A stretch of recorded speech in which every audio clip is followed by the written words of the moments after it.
Selamat pagi pemirsa, apa kabar Anda hari? Semoga dalam keadaan sehat selalu dan tetap patuhi protokol kesehatan ya di tengah pandemi COVID-19 seperti saat ini. Nah, selama 30 menit ke depan kita akan berbagi cerita penuh warna dengan sejuta kisah.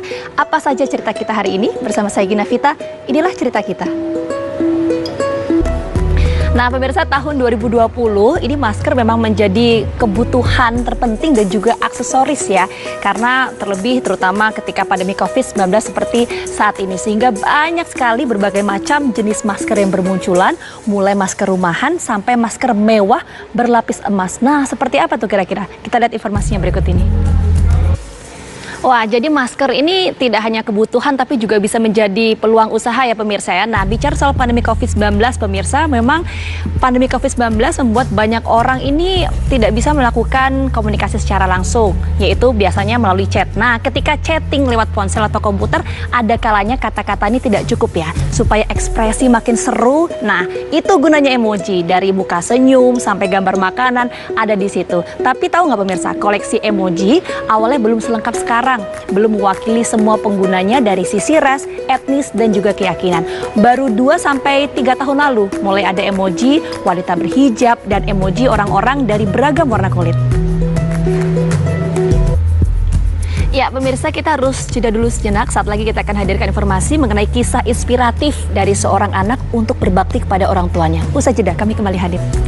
Terima kasih pemirsa, Anda masih bersama kami di Cerita Kita. Ada berbagai macam cara yang dilakukan anak untuk berbakti kepada orang tua. Salah satunya adalah kisah Via. Siswi kelas 2 SMA Salpati Jawa Tengah ini rela berjualan sayur keliling kampung demi menggantikan ibunya yang sedang hamil tua. Kita simak kisahnya berikut ini.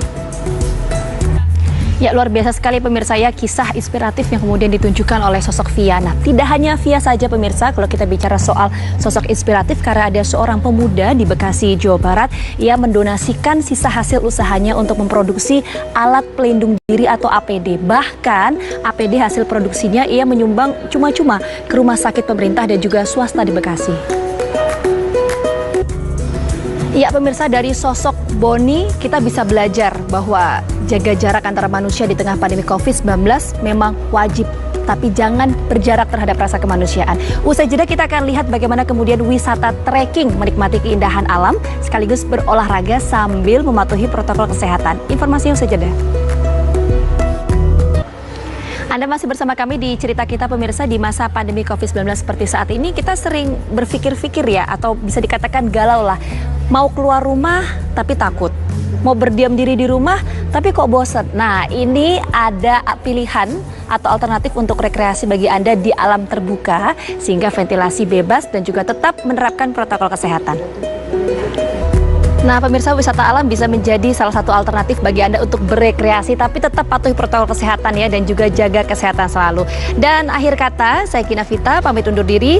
Akhir dari cerita kita sampai di sini. Selamat pagi, sampai jumpa.